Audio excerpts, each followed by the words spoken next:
Well, hello and welcome to Breakout session number 52.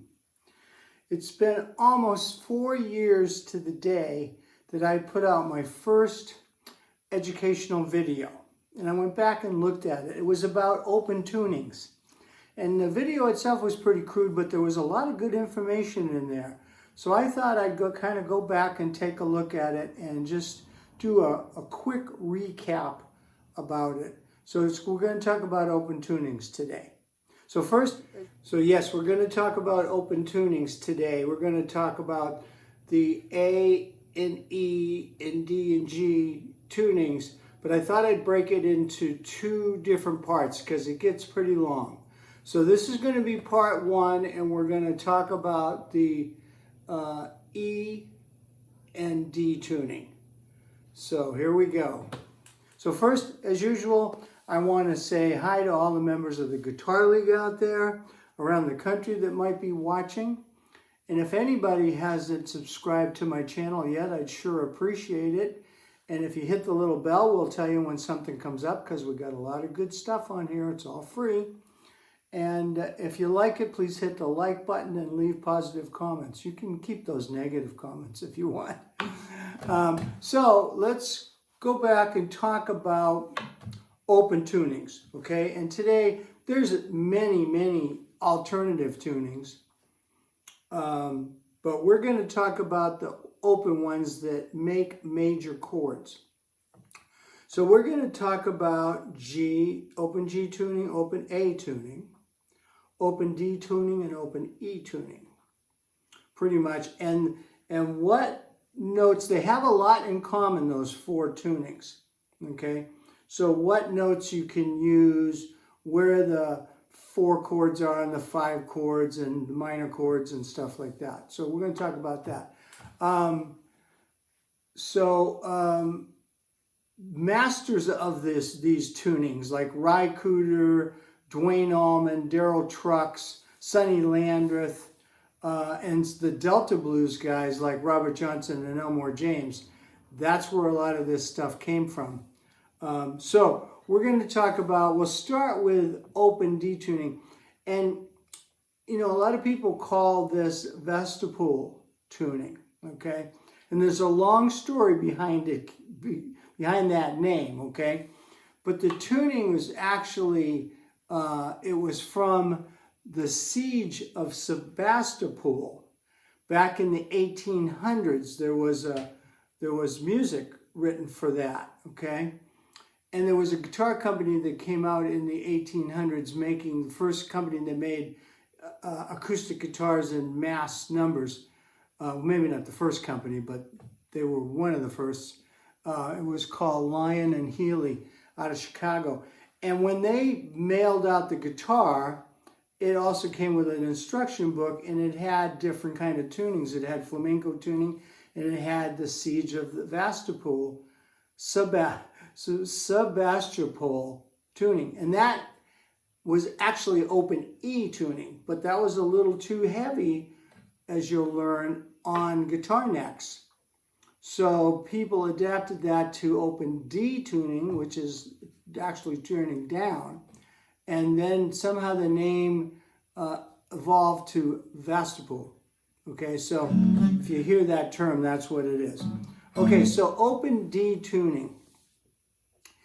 In alternate tunings, you know, if you're just in standard tuning and you drop your E note down to D, that's called drop D tuning, and that's really cool for playing in the key of D and having a D note droning on the top of it in the bass.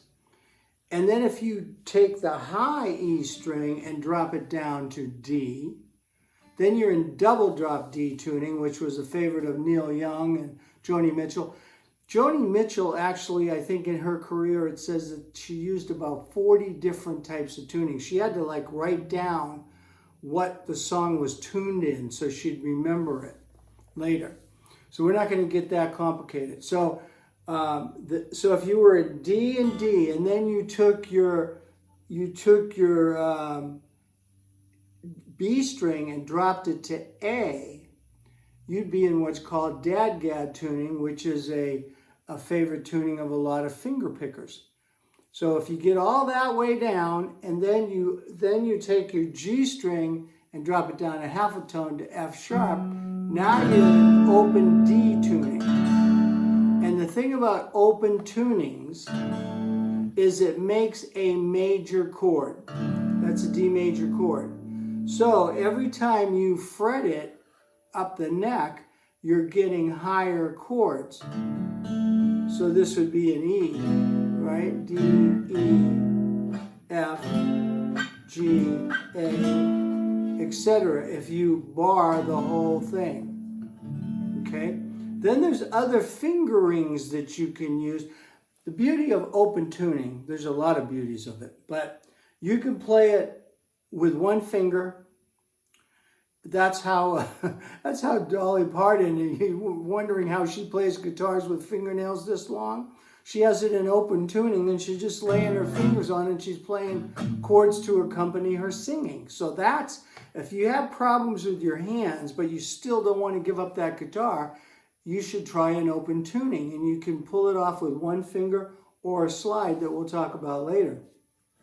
But there's also fingerings that you can do, and I'm going to show you real quickly how to, if you put your finger on the third string, which is now an F sharp, on the first fret, and you put your middle finger on the big fat, what was the E string is now a D string.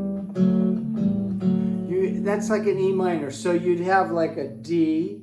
If you pluck those two strings, or like that, that's a D major chord. This would be an E minor chord. This would be like an F sharp minor chord. Now you change that fingering to that 45-degree fingering to more of a 90-degree fingering, and you bring it up one fret, and now you have what represents a G chord, an A chord, and a B. This would be like a B flat minor, C sharp minor, back to D.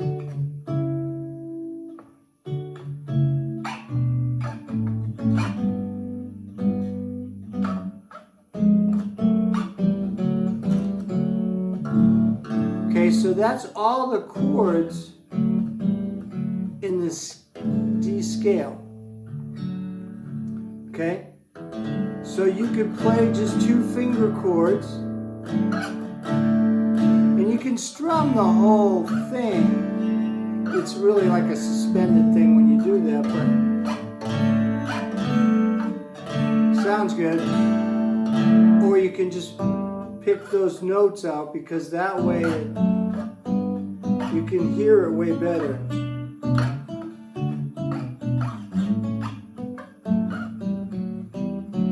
Okay, so there's those chords that you're fingering. Then there's, if you come down back to that F sharp, and now on what would have been the, well, it's still an A string, 5th string, 2nd fret. This would kind of represent a G chord now, because you're taking that F sharp and you're making it a G, and you're making this note a B, so it's like D, B, G, D, B, G. And if you really want to get fancy, you can put a finger on the B string, which you made an A. You can put it on a B string and make the whole G chord like that, 3 fingers. And if you want to make it a 7th chord, you can put your pinky down here.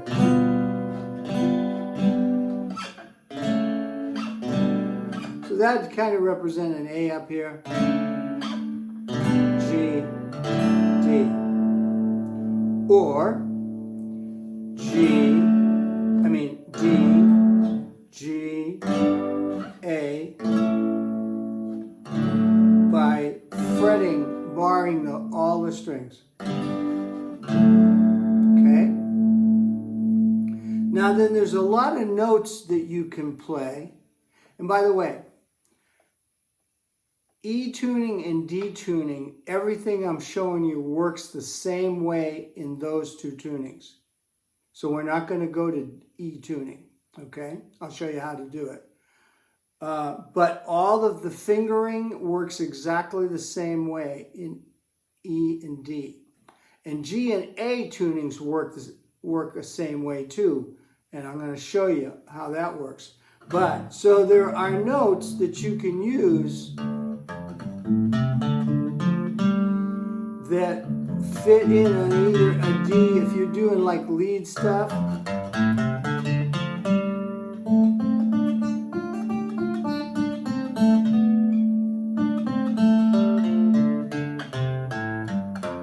So what we're doing here is we got to open the big fat string, open, and then we do the 3rd fret and the 5th fret. Then we go to the next string down, open, 3rd fret, 5th fret. Next string down, open, 3rd fret, 5th fret. Now we're going to skip a string because that G string is now turned to F sharp, so it's a major 3rd of D. We don't want that, so we're going to skip down to the B string, and we can do the open 3rd, 5th, open 3rd, 5th. So coming back, you would just skip that G string. So all those notes you can use when you're playing, and you can use them with a slide too. I'll show you in a minute.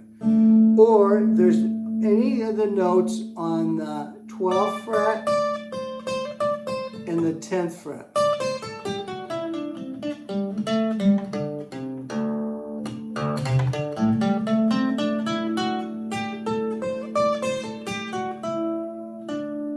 You can even throw in that G string. Okay? So, you can do the same thing with the slide now. So you can finger things on here like we showed you.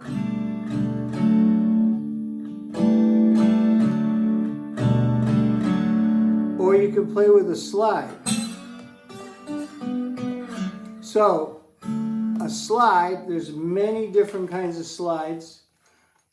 I'll do a lesson on just slides, but there's all different kinds of slides. Glass, porcelain, brass, copper, which is one of my faves.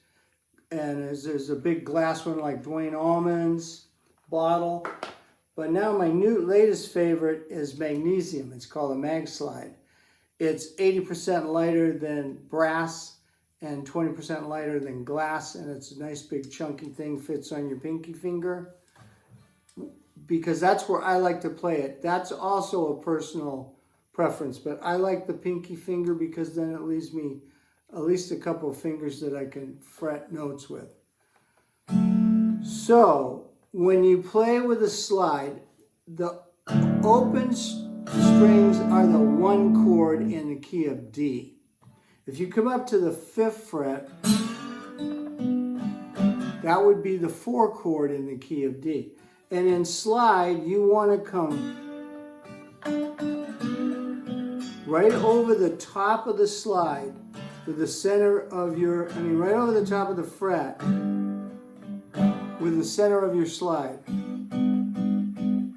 Okay? And if you miss it a little, you can go back and forth and give it a little vibrato. So that's the 4 chord is on the 5th fret. The 5 chord is always going to be on the 7th fret. So any 1, 4, 5 blues progression, that's the way it's going to work.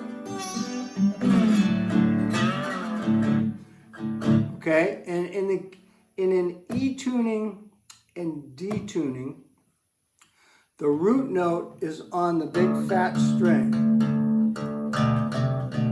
So if you were trying to get a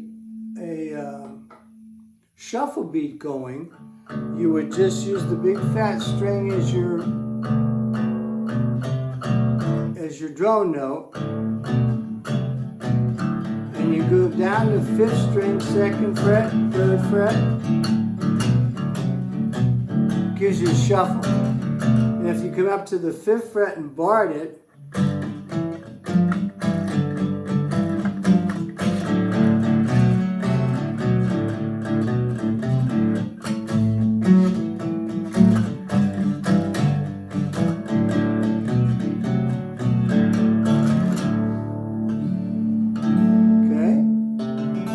shuffle beat. Let's pick this up in, we're going to go to G tuning in part 2 of this video. So I'll continue with the slide and show you how you use it in part 2. And it's going to be very similar to this tuning, but we're going to go from D tuning to G tuning, and we'll talk about the similarities and differences in those two tunings. So stick around for part 2.